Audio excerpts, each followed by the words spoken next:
Good morning, warriors. Get your morning cup of joe. Time to start that day off right.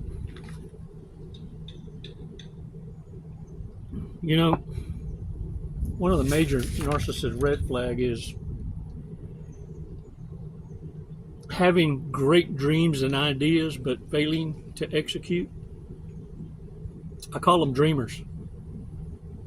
Potential.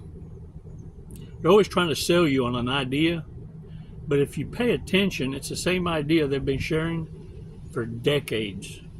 It's part of their con. They need you to invest in them.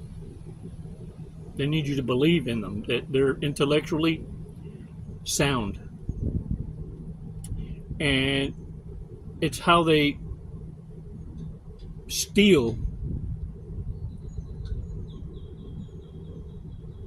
true ambition by sounding ambitious. It's kind of like stolen valor. It's why I always look. I don't begrudge anyone for wanting. I always beg the question: why don't you have it?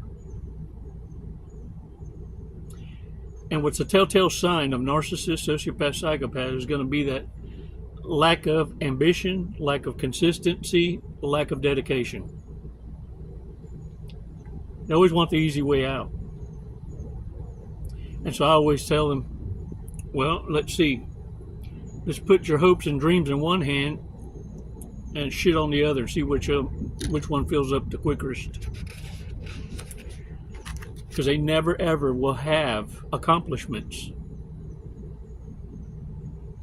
One of the major red flags of a narcissist is a heavy use of this word when you challenge them. Well, I deserve. Oh, hell. I deserve. You're one of them I deserves. Let's take 5 seconds. Let's do a breathing exercise. Because anyone that uses that word needs to trigger you unlike no other. It's why they don't have. Because they feel they deserve, don't have to work for it. Can you feel me? Can I get a what? 2 snaps in a circle. I'm going to get it right eventually. Hey, real quick. You know what limpia caca is? But what? Toilet paper? Limpia caca. Why couldn't the toilet paper cross the road? It was stuck in the crack.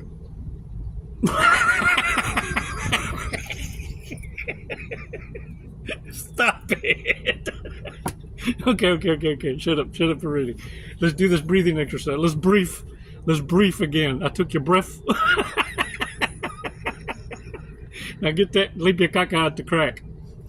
Let's let it cross the road.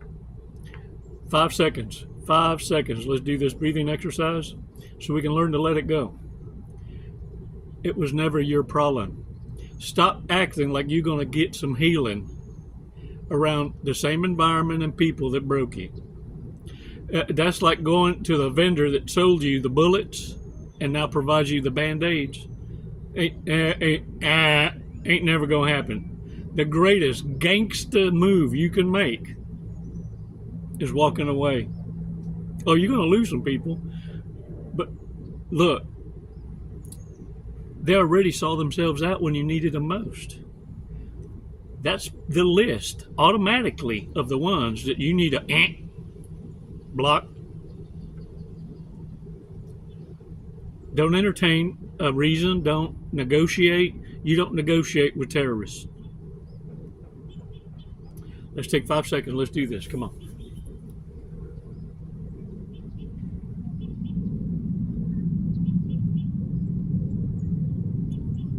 Release slowly.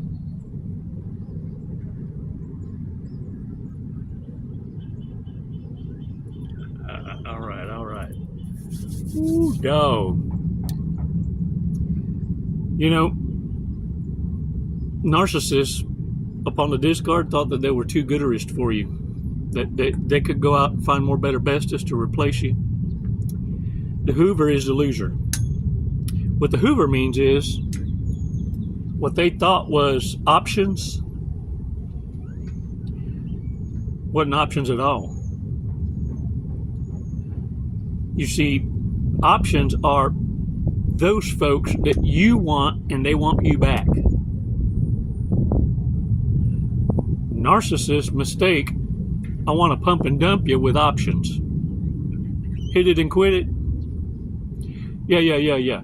Most of them know, but they continue to lie to themselves because they even show it to you. See, look at my DMs. Yeah. I'm trying to sound cool. DMs is direct messages. Yeah, for a while, I never knew what the hell a DM was, to be honest with you. I was all excited when I figured out finally what a LOL was. But nonetheless, look, they thought they was too gooderish for you, is the bottom line. Now, right about the time it's too late and shit hits the fan is when they finally figure out they're everybody's nobody. And now they become invisible, irrelevant, and they smell funny. Nobody's going to want them. This is why they backtrack. They go back to the ones that remembered them in their prime, and they're hoping that you still remember them as such. What happens is with broken trust, freeze frame no longer works. Now you see them for exactly who they are in every imperfection. They're not prepared for that kind of rejections.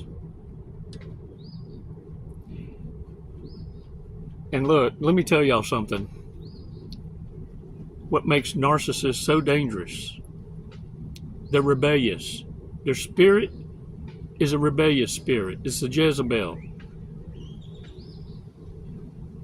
But Jezebel can't have any power without an Ahab. This is the danger. They need to take you down with them. They need you to be their entertainment to keep your focus away from the Almighty. It says in the good book, the path of the righteous is narrow, and few choose it. The path of evil is broad and spacious, and many are on it. You see, there are many of you out there who say, I believe in God. Well, make no mistake, so does the narcissist. So does Satan himself and all the fallen angels. It's why many follow that. And even narcissists go to church. But let me tell you what the difference is in believing and knowing. Obeying God. Fearing God. See, believing God is just surface level. That's why I need to remind you, even the devil believes in God, but he chooses not to obey God. No obedience. You say you believe, that's one thing. Are you obedient? Are you making the right choices in order to show that you're working toward that grace, that forgiveness? Are you asking for forgiveness for your sinful ways, but not living in sin any longer? In other words, not making direct rebellious choices and continuing in the broad and spacious path. Difference in knowing and believing reminds me of a joke. There's a woman in church, and the pastor asked, who knows the difference between knowing and believing? Ooh, she was front row, man, front row. I know. He called on her, sister, please explain, what's the difference? She says, well, you see this baby right here, this young child, this beautiful creation of the Lord? He says, yes, I see him. She says, I know it's my child.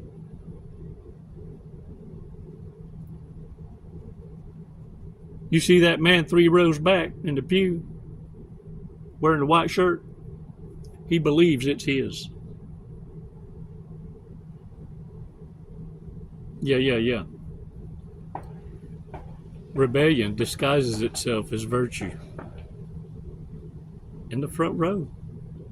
Yeah.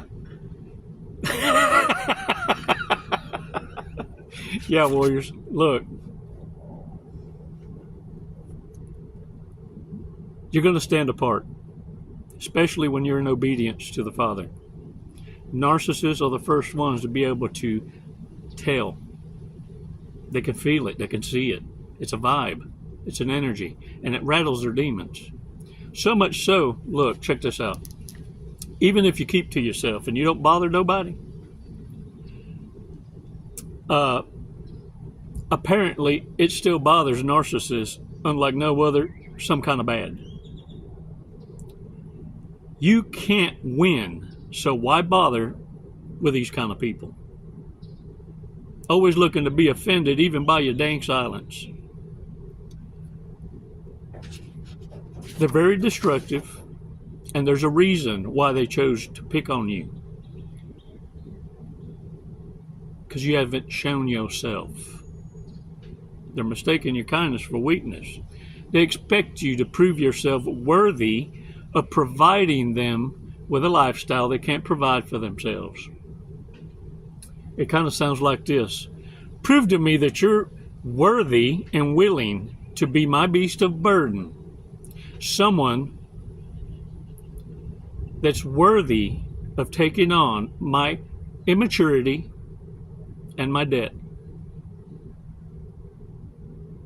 You should be applauding for the opportunity to provide a reprobate a sponsor.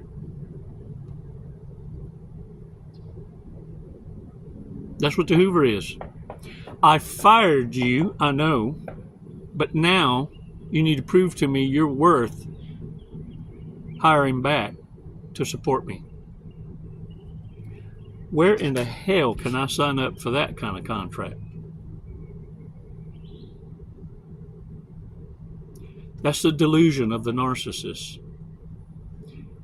Just because I exist, just because you know, and you know I'm suffering and you can provide it, you should be honored to be the beast of burden.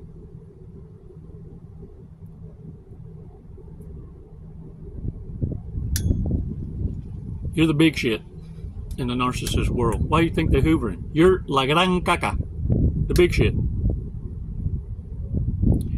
And the proof is in the amount of exaggerations in the begging, the pleading of the narcissist to want to come back. Take me back now! I deserve. Uh-oh.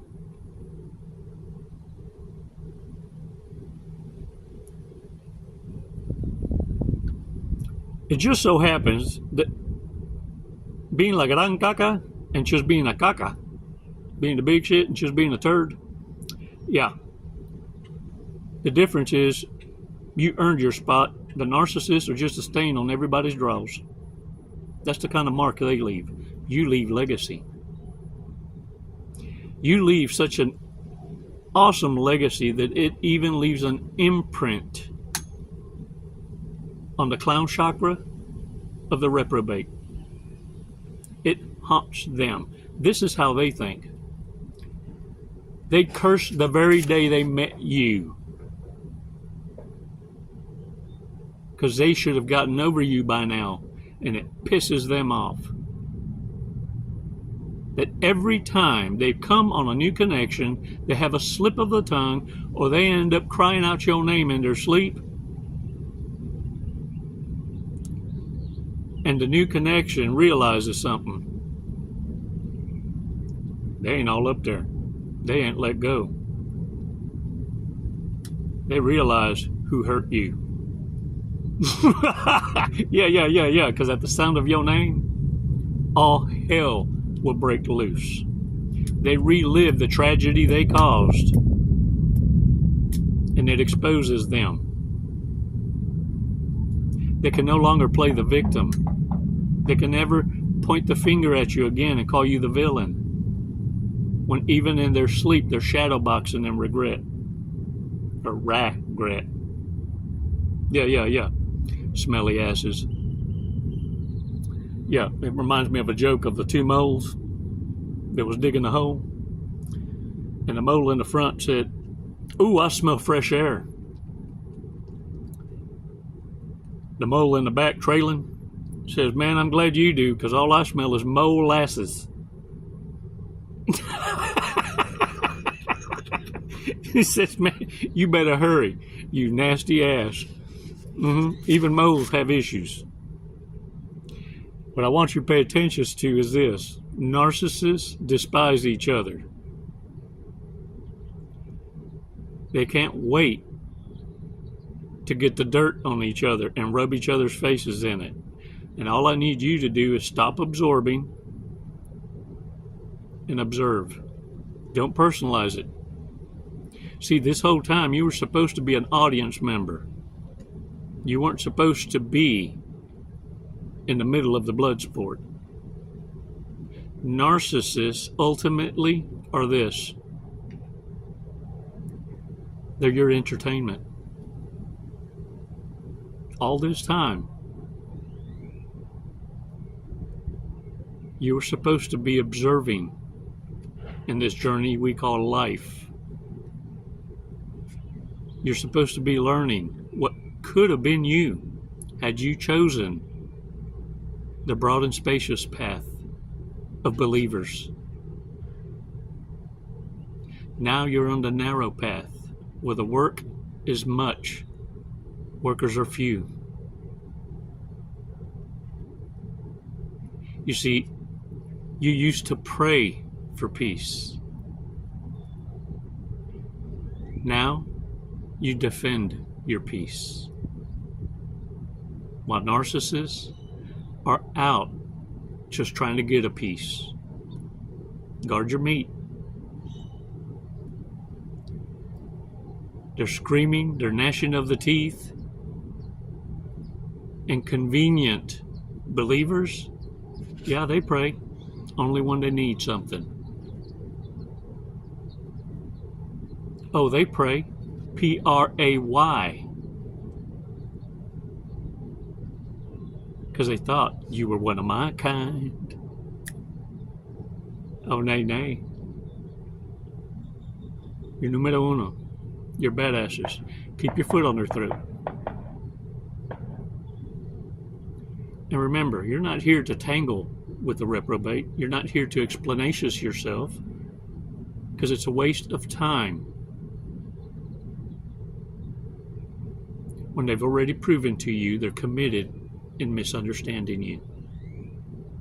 Can I get a what? Yeah.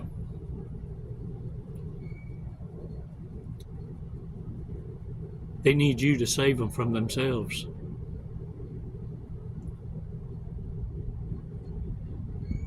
Yeah, I'm a lifeguard. I'll throw them a brick. Don't do what I do. I just need you to relocations, break your routines, be the mystery, be everywhere but nowhere. Succeed. Get fit, stay friendly, and free. Thanks for your support, warriors. Y'all are badasses. I'm so proud of y'all. And thank you for sharing in the remarks, elevating, educating, and lifting each other up. The girls have made me aware, too, that some of y'all are getting these videos and they're dubbed in Spanish or Hindi or Aramaic or Portuguese. Look, YouTube has been notified of this, and they've made us aware that they're experimenting right now with a thing called auto-dubbing. And like anything that's in the experimental phase, there's some glitches that need to be worked out. So those of you that are experiencing that, where you're getting these videos every now and again and they're in a different language, or anyone else's, report it to YouTube so they can work the kinks out. There's, like anything new, there's glitches that need to be figured out now and again. And I appreciate your patience. And look at the positive. This will give you an opportunity to maybe learn a new language. Orale.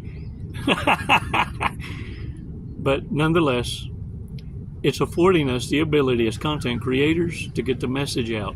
This auto-dubbing experiment is channeling the messages out that we publish in 22 languages. And we were one of the content creators chosen for this experiment. I feel it's a blessing.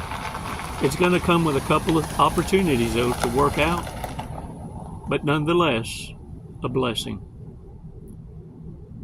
I thank YouTube for giving us this opportunity to be able to bless each other with knowledge, unapologetically sharing, not to profit from, to save lives. And I want to encourage each and every one of you, when the time comes, that you be encouraged to stop believing and start obeying and become a beacon of light that irritates the devil himself by speaking your truth and creating your own content or writing your own book, teaching. That's what you are when you graduate. You want to know when you cross that finish line? When you're able to speak of the journey you went through, not from the hurt, the pain, the victim, but now teaching from the victory and only with your own kind. This will destroy the narcissist narrative of superiority. They'll beg to sit at your table, but that's by invitations only. Thanks for your support. Subscriptions. And hit that like button. And I think there's still a thing called the notification. But better yet, join the tribe. And you'll have access to 3 to 4 videos before they're published to the public. Thank you again. You see, the tribe, your own kind, that's worth giving explanations to, because you matter. It's never goodbye. It's always until next time. Namaste.